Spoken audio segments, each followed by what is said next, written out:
आइए इसी बीच नतीजों का जो सीजन है वो पूरे जोरों पर है और दिसंबर तिमाही के नतीजों पर अब हम बात करेंगे। पीजी इलेक्ट्रोप्लास्ट के मैनेजमेंट अब हमारे साथ जुड़ चुके हैं। पहले नतीजे हम आपको थोड़ा सा उसका हाईलाइट दे देते हैं। तीसरी तिमाही में मुनाफा 180% बढ़कर 14 करोड़ पर आया है। आय में वृद्धि दिखी है, 75% की वृद्धि हमने यहां देखी है। 458 करोड़ का लेवल इसने छुआ है। मार्जिन में भी ग्रोथ अच्छी खासी देखने को मिली है।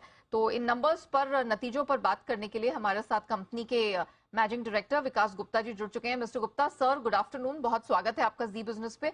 सर, सबसे पहले तो स्ट्रॉन्ग ग्रोथ आपके टॉप लाइन में दिखी है। ग्रॉस मार्जिन थोड़ा सा फिर भी थोड़ा प्रेशर में यहां पर दिखाई दिया है। रेवेन्यू ग्रोथ, मार्जिन आउटलुक किस प्रकार का रहा है सर? नमस्कार नेहा जी, और बहुत बहुत धन्यवाद मेरे को अपने शो पे लेने के लिए। हमारी जो कंपनी ने पिछले कुछ सालों में जो एक नई डायरेक्शन पकड़ी है कि हमने प्रोडक्ट बिजनेस पे फोकस करना है, उसी को लेके अगर हम देखें तो हमारी जो कंपनी में जो ग्रोथ आई है वो बेसिकली प्रोडक्ट बिजनेस में आ रही है।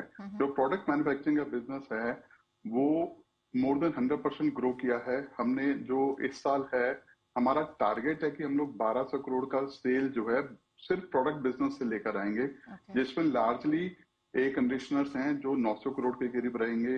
वॉशिंग मशीन जो है ऑलमोस्ट 260 करोड़ के करीब रहेगा, 270 करोड़ के करीब रहेगा, और जो एयर कूलर है ऑलमोस्ट 30 से 40 करोड़ के करीब रहेगा। तो जो हमारा जो रेवेन्यू का जो ग्रोथ का जो मोमेंटम है वो बेसिकली प्रोडक्ट बिजनेस से आ रहा है।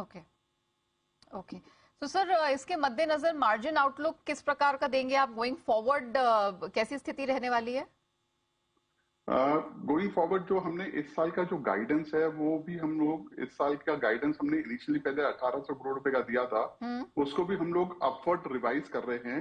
जो अब हमारा जो रेवेन्यू का टारगेट FY23 के लिए है वो 2000 करोड़ का है कि हम 2000 करोड़ का रेवेन्यू क्लोज करेंगे FY23 में।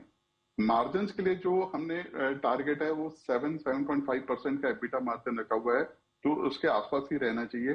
तो एबिटा भी जो अगर आप क्यूमुलेटिव एब्सोल्यूट नंबर में देखेंगे तो एबिटा भी ऑलमोस्ट 140 करोड़ के करीब का रहना चाहिए हमारा FY23 में। तो there is a upward revision in the guidance that we have given, we have shared earlier. Okay sir, थोड़ा इन्वेंट्री डेज पर बात कर लेते हैं, क्योंकि बीते क्वार्टर में हमने इसको अगर वीज़ा-वी लास्ट क्वार्टर कंपेयर करें तो ये बढ़े हैं। तो इस पर क्या अपडेट है सर अभी? बेसिकली नेहा जी, क्या है कि जो हमारा एसी का बिजनेस है वो उसमें एक शार्प अपस्विंग आ रहा है। उसको हैंडल करने के लिए हमको कुछ इन्वेंटरीज बिल्डअप करनी पड़ी हैं। हमारी आशा है कि जैसे ही हम ये जो फोर्थ क्वार्टर है एंड करेंगे, और मुझे लगता है कि इन्वेंट्री लेवल थोड़ा सा नॉर्मलाइज होंगे उसके बाद। बट ओवरऑल हमारे लिए there is a sharp upswing in the revenue growth, तो उसके कारण थोड़ा सा इन्वेंट्री डेज बढ़ेगी। अच्छा सर, इसके साथ ही हमारे दर्शकों को जरा बताइए कि मौजूदा कैपेसिटी यूटिलाइजेशन लेवल क्या है और केपेक्स अगले साल के लिए। नेहा जी, जो हमारा कैपेक्स इस साल का था, पहले मैं आपको उसके बारे में बताता हूँ। इस साल का कैपेक्स था, हमारा गाइडेंस था ऑलमोस्ट 130 से 135 करोड़ का।